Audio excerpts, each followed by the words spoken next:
University के 2 professor से recommendation letter लिखवा लेना है, प्रोफिशिएंसी लेटर बनवा लेना है। एक बार जब आपने अज़म कर लिया है कि स्कॉलरशिप लेनी है तो मतलब लेनी है। हेलो जी, अस्सलाम वालेकुम, कैसे हैं आप सब? उम्मीद है खैरियत से होंगे, ठीक ठाक होंगे, मजे में होंगे। Welcome to my YouTube channel. आज की हमारी वीडियो पिछली वीडियो का पार्ट 2 है। यकीनन आप सब लोगों ने अपना टारगेट चूज कर लिया होगा कि आपको किस तरह की यूनिवर्सिटी में एडमिशन लेना है। तो यानी कि आपने अपनी स्कॉलरशिप हासिल करने की बुनियाद डाल दी है। अब हम नेक्स्ट आगे स्टेप बाय स्टेप प्रोसीजर को देखेंगे कि आपने एक बार अपना टारगेट सेट कर लिया है तो बस अब फिर आपने स्कॉलरशिप ढूंढना शुरू कर देनी है। तो उसके लिए हम स्क्रीन पे चलते हैं, बिना टाइम जाया किए हम वीडियो को स्टार्ट करते हैं। So let's go. सबसे पहले आपने गूगल को खोल लेना है और उसके ऊपर आपने टाइप करना है China scholarship council.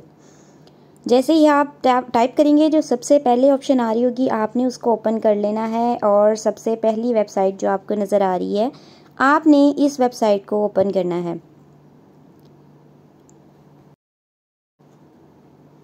Website open हो चुकी है। इसका लेआउट कुछ इस तरह से है। आप देख सकते हैं कि सबसे ऊपर जो है टैब्स बने हुए हैं, different subject wise university list है, स्कॉलरशिप्स कौन कौन सी हैं चाइना में, और डाउनलोड करने के लिए सैंपल मौजूद हैं, ईमेल लिस्ट मौजूद है प्रोफेसर्स की, यूनिवर्सिटीज़ जिनकी एप्लीकेशन फ़ी है वो, और ये सारी चीज़ें जो हैं वो टैब्स ऊपर बने हुए हैं।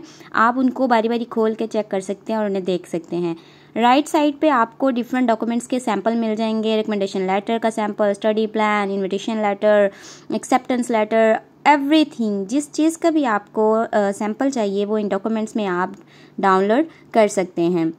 ओके, उसके बाद आप स्क्रॉल डाउन करते जाएं और नीचे जब आप आएंगे तो आप देखेंगे कि यहाँ पे A to Z सारा प्रोसीजर इस वेबसाइट पे आपको मिल जाएगा। स्टेप बाय स्टेप हर चीज़ इस वेबसाइट पे लिखी गई है कि आपको पहले नंबर पर आपको क्या करना है। सबसे पहले आपको सब्जेक्ट वाइज यूनिवर्सिटीज़ देखनी है जो कि CSC Chinese government scholarship offer करती हैं। आपने सबसे पहले यूनिवर्सिटीज़ वो वाली देखनी है।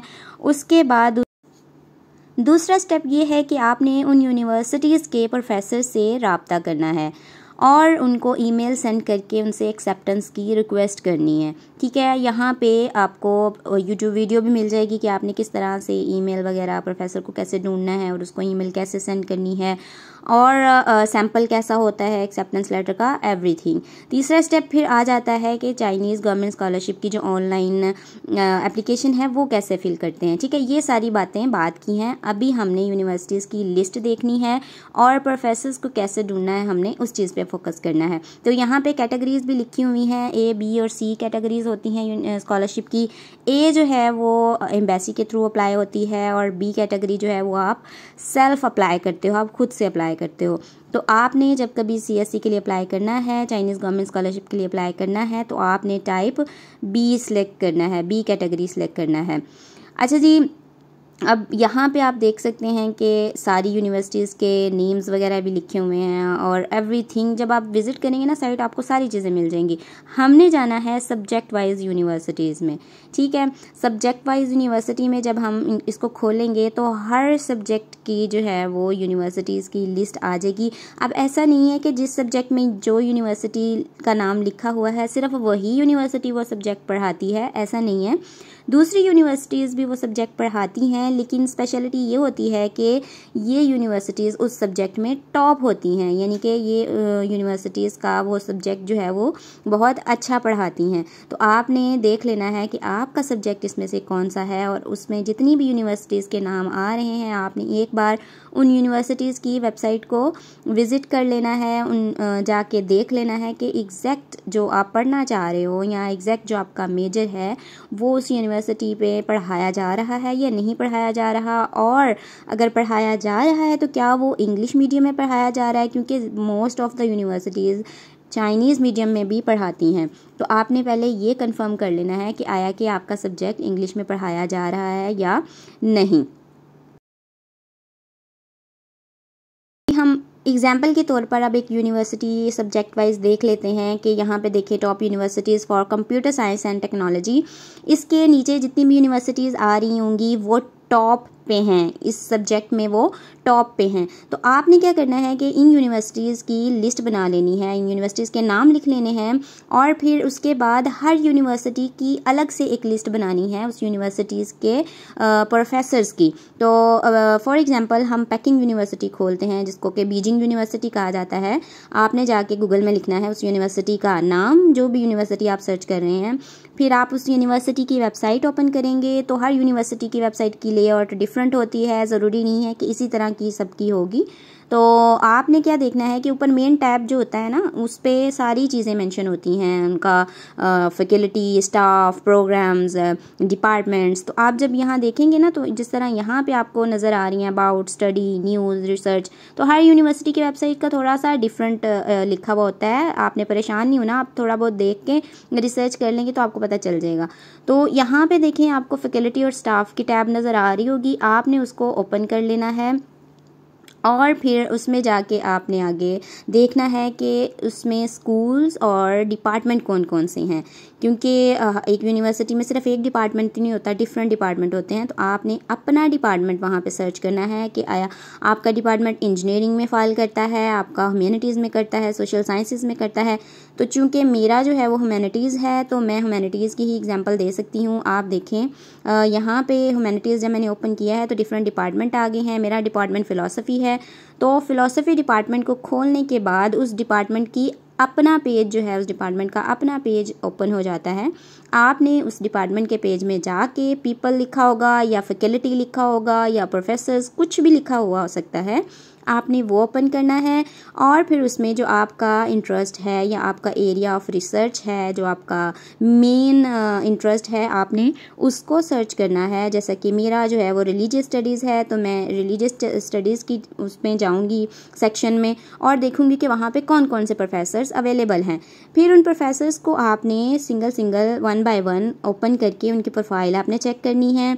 विद नेम आप उनकी ईमेल एड्रेस लिखते जाइएगा और सिर्फ उन्हीं प्रोफेसर की ईमेल आपने लिखनी है, उनका ही आपने प्रोफाइल नोट करनी है जिनका रिसर्च एरिया आपसे मैच होता है। अब यहाँ पे एक प्रोफेसर की मैंने आपको ओपन करके दिखा दी, दूसरे की भी ओपन करके दिखा दी है। इसमें वो उन्होंने अपना ईमेल एड्रेस दिया होता है, अपना रिसर्च एरिया लिखा हुआ होता है। तो जो प्रोफेसर आपके रिसर्च एरिया से बहुत ज़्यादा मैच होता हो, आपने उन प्रोफेसर्स की नेम के साथ ईमेल जो है वो लिख लेनी है। यहाँ तक काम आपका पूरा हो गया। आपने यूनिवर्सिटीज़ विज़िट कर ली और प्रोफेसर्स की लिस्ट भी बना ली और उनका ईमेल एड्रेस भी लिख लिया। अब एक्सेप्टेंस के लिए आपने क्या करना है कि आपने ईमेल लिखनी है, आपने प्रोफेसर को एक इफ़ेक्टिव सी ईमेल लिखनी है। ईमेल का सैंपल भी आपको इस वेबसाइट पे मिल जाएगा, आप उसमें से भी हेल्प ले सकते हैं। और आजकल AIA का ज़माना है, चैट GPT चलता है, आप उससे भी हेल्प ले सकते हैं और अच्छी सी एक इफ़ेक्टिव सी ईमेल लिख के जितने भी प्रोफेसर्स के आपने लिस्ट बनाई है, ईमेल्स नोट डाउन की हैं, आपने उन सारे प्रोफेसर को अलग अलग से ईमेल सेंड कर देनी है। ईमेल में आपने एक अच्छी सी इफेक्टिव सी CV भी अटैच कर देनी है और फॉर सेफ साइड आपने रिसर्च प्रपोजल भी बना के रखना है अपने पास कि अगर आपका प्रोफेसर आपसे रिसर्च प्रपोजल मांगता है तो आप उसको सेंड कर सको। उसके अलावा जब प्रोफेसर आपको रिप्लाई करे और अगर रिप्लाई नहीं करता तो आपने बस एक बार ईमेल करके बस नहीं कर देनी, इनके पीछे पड़ना पड़ता है। आपने स्ट्रगल अपनी ख़त्म नहीं करनी, छोड़नी नहीं, आपने बार बार उन्हें रिमाइंड करवाना है अच्छे तरीके के साथ कि काइंडली मेरी ईमेल चेक कर लें, मुझे आप अपनी सुपरविजन में ले लें। और अगर कोई प्रोफेसर आपको रिप्लाई करता है तो फिर आपने क्या करना है कि एक सैंपल सेंड करना है उनको एक्सेप्टेंस लेटर का और उनसे एक्सेप्टेंस लेटर आपने सिग्नेचर करवा लेना है। एक्सेप्टेंस लेटर जो है वो आपका CSE के एडमिशन में बहुत रोल प्ले करता है, आपका प्लस पॉइंट होता है। मास्टर्स वालों के लिए ये ज़रूरी नहीं होता, कुछ यूनिवर्सिटीज़ में तो मास्टर्स वालों के लिए भी नेसेसरी होता है, कंपल्सरी होता है, लेकिन वैसे कॉमनली उसकी ज़रूरत नहीं होती। PhD के लिए एक्सेप्टेंस बहुत ज़रूरी होता है, तो इसलिए अगर आप PhD के लिए अप्लाई कर रहे हैं तो लाजमन एक्सेप्टेंस हासिल कर लें। तो उम्मीद है यहाँ तक का प्रोसीजर आपको समझ में आ गया होगा। आजकल का ही टाइम है कि आप ईमेल्स करना स्टार्ट कर दें। प्रोफेसर्स इन्हीं दिनों में ईमेल्स चेक करते हैं और उनका रिप्लाई करते हैं, क्योंकि जनवरी और फरवरी में एडमिशन स्टार्ट हो जाते हैं और फिर उन दिनों बहुत रश पड़ जाता है स्टूडेंट्स का। तो अभी से ये काम आप शुरू कर दें। अगर आपने वाकई ही ये स्कॉलरशिप हासिल करनी है तो अभी से ईमेल्स वगैरह करना शुरू कर दें और किसी न किसी प्रोफेसर का इंशाल्लाह आपको रिप्लाई आ जाएगा, आपको एक्सेप्टेंस मिल जाएगा। तो आप पहले से ही एक्सेप्टेंस ले कर रखें, ताकि जैसे ही CSE के एडमिशन स्टार्ट हों या कोई भी स्कॉलरशिप के एडमिशन स्टार्ट हों तो बिना किसी देर के आप अच्छे से अप्लाई कर सकें और सारे प्रोसीजर को कंप्लीट कर सकें। So best of luck. यहाँ तक का प्रोसीजर होप सो आप लोगों को समझ में आ गया होगा। आप लोगों को जो भी स्टेप बाय स्टेप मैंने चीजें बताई हैं वो आपको पता चल गई होंगी। अब नेक्स्ट आता है पार्ट 2। सेकंड नंबर पे अब आपने क्या करना है, ये तो जो ऑनलाइन करने वाले काम थे, ये जो वेबसाइट से करने वाले काम थे, यूनिवर्सिटी ढूंढना, प्रोफेसर्स की लिस्ट बनाना, उन्हें ईमेल्स करना और एक्सेप्टेंस हासिल करना, ये सारी चीजें तो मैंने बता दी। अब नेक्स्ट जो है स्टेप आता है वो आता है कि आपकी थोड़ी सी भाग दौड़ लगने वाली है। तो सबसे पहले क्या करना है आपने कि आप जिस भी यूनिवर्सिटी से पढ़े हैं, पंजाब यूनिवर्सिटी, GCU या जिस भी यूनिवर्सिटी से पढ़े हैं, जहां से भी आपने अपना BS किया है या अपना MS किया है, आपने उस यूनिवर्सिटी के 2 प्रोफेसर से रिकमेंडेशन लेटर लिखवा लेना है। ऑफ कोर्स वो लिख देंगे। आप यूनिवर्सिटी जाकर अपने प्रोफेसर को बताएं कि सर काइंडली मुझे रिकमेंडेशन लिख दें, इसका कोई प्रॉपर, अगर आपको सैंपल चाहिए, पैटर्न चाहिए, तो वही जो मैंने वेबसाइट आपको अभी विजिट करवाई है उसके ऊपर रिकमेंडेशन लेटर्स के सैंपल भी पड़े होते हैं, फॉर्मेट पड़े होते हैं, वहां से आप डाउनलोड कर सकते हैं। वरना हर यूनिवर्सिटी का अलग से, हर प्रोफेसर का अलग से भी एक होता है तरीकेकार रिकमेंडेशन लिखने का। तो 2 आपने रिकमेंडेशन लेटर लिखवा लेने हैं अपने प्रोफेसर से। तीसरे नंबर पे आपने ये काम करना है कि आपने, अगर तो आपका आइल्स है तो इट्स ओके, अगर नहीं है तो इसके लिए आइल्स की जरूरत नहीं होती। आपने अपनी यूनिवर्सिटी से प्रोफिशिएंसी लेटर बनवा लेना है। आप जो भी आपका डिपार्टमेंट है, आप वहां उस डिपार्टमेंट के ऑफिस में जाके उनसे बोलें कि मुझे स्कॉलरशिप के लिए अप्लाई करना है, उसके लिए मुझे इंग्लिश प्रोफिशिएंसी लेटर चाहिए। बेसिकली इसमें ये लिखा होता है कि आपने जो सब्जेक्ट्स पढ़े हैं या आपका जो भी मेजर था वो टोटली इंग्लिश मीडियम था, उसका मीडियम ऑफ लैंग्वेज जो है वो इंग्लिश था। तो आपने ये प्रोफिशिएंसी लेटर भी बनवा लेना है। स्टेप ये आता है कि आपने अपने सारे डॉक्यूमेंट्स जो भी हैं, मैट्रिक, इंटरमीडिएट, BS, MS, अगर आप MS के लिए अप्लाई कर रहे हैं तो BS तक होंगे, अगर आप PhD के लिए अप्लाई कर रहे हैं तो MS तक के सारे डॉक्यूमेंट्स की आपने फोटोकॉपीज करवा के उन फोटोकॉपीज को आपने नोटराइज करवा लेना है। अब नोटराइज करवाने का तरीका क्या है कि वो आपने किसी भी कोर्ट जाना है, कोर्ट के बाहर वो जो स्टाम्प पेपर इस तरह के वो लेके बैठे हुए होते हैं ना, उनके पास आपने चले जाना है और वहां उन्हें जाके कहना है कि मैंने अपने डॉक्यूमेंट्स नोटराइज करवाने हैं। ओरिजिनल डॉक्यूमेंट्स नहीं, फोटोकॉपीज को आपने नोटराइज करवाना है। वो एक स्टैम्प होती हैं और नोटरी पब्लिक की सिग्नेचर वगैरह होते हैं, वो कर देते हैं और कुछ पैसे लेते हैं। आई डोंट नो अब क्या प्राइस है। जब मैंने करवाया था उस वक्त पर पेज 100 लेते थे। तो जितने पेजेस आपने करवाने हैं, जितनी कॉपीज करवानी है, उस हिसाब से आपने पैसे उनको पे कर देने हैं। थोड़ी सी ये लोग बार्गेनिंग भी कर लेते होते हैं। तो अपने जितने भी आपके डॉक्यूमेंट्स हैं, ट्रांसक्रिप्ट्स, डिग्रीज, उन सब की फोटोकॉपीज को आपने नोटराइज करवा लेना है। नेक्स्ट आपने क्या करना है कि आपने अपना पासपोर्ट अप्लाई कर देना है। क्योंकि जब आप CSE के एडमिशन खुलते हैं, CSE पे जब आप अप्लाई करना शुरू करते हो तो उसमें एक टैब आता है, आपने अपना पासपोर्ट की फोटो भी अटैच करनी होती है। तो इन केस अगर आपका पासपोर्ट ना हो तो मे बी उस वक्त फिर आपको प्रॉब्लम हो, तो आप पहले से ही अपना पासपोर्ट अप्लाई कर लें। एक बार जब आपने अज़म कर लिया है कि स्कॉलरशिप लेनी है तो मतलब लेनी है, तो इसके लिए आप अपना होमवर्क पूरा रखें, आप अपनी चीजें जो है वो मुकम्मल रखें, ताकि एंड टाइम पे आपको किसी भी चीज की कोई परेशानी ना हो, कोई अफरा तफरी ना मचे। तो पहले से ही ये सारे काम स्टार्ट कर दें ताकि आप आराम सुकून से अपनी स्कॉलरशिप का प्रोसीजर जो है वो कंप्लीट कर सकें। तो पासपोर्ट अपना अप्लाई कर दें, 10 साल वाला पासपोर्ट अप्लाई कर दें। इन 10 सालों में इंशाल्लाह एक नहीं 10 कंट्रीज में जाने का आपको मौका मिलेगा, अल्लाह ताला। और ना सही तो दिल में उम्मीद होनी चाहिए, दिल में चाहत होनी चाहिए। आप उम्रा हज करने भी जा सकते हैं, तो उसके लिए भी पासपोर्ट की जरूरत तो होती ही है।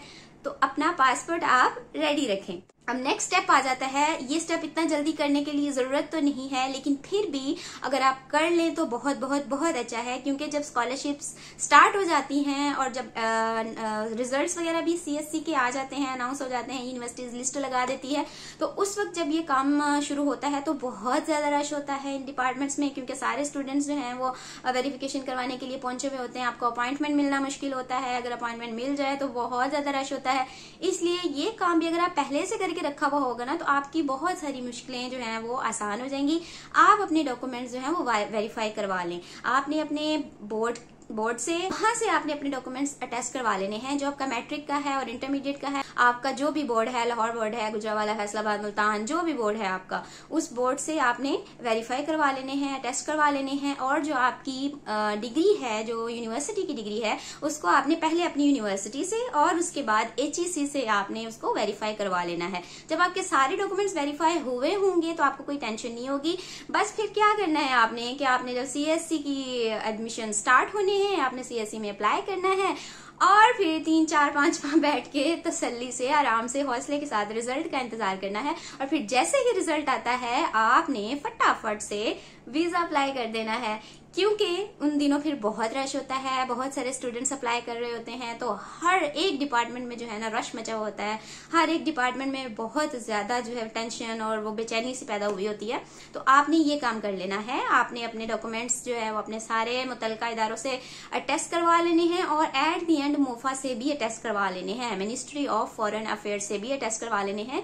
ये अटेस्टेशन फॉर लाइफ टाइम होती है, QR कोड उस पर आपका लग जाता है, वो आपको फिर दोबारा से अटेस्टेशन करवाने की जरूरत नहीं होती, कोई इसकी एक्सपायरी डेट नहीं होती है। तो आप अगर नहीं भी चाइना आते तो भी आपकी वेरिफिकेशन जाया नहीं जाएगी और बहुत से कामों में आपको इस वेरिफिकेशन की जरूरत पड़ती होती है। तो एक बार जब आपके डॉक्यूमेंट्स वेरीफाई हुए होंगे ना, तो और बहुत सी जगहों पे काम आ सकते हैं। तो उम्मीद है आपको यहाँ तक की वीडियो बहुत हेल्पफुल लगी होगी। अगर हेल्पफुल लगी है तो अपने दोस्तों के साथ भी शेयर करें, उनका भी भला हो जाए।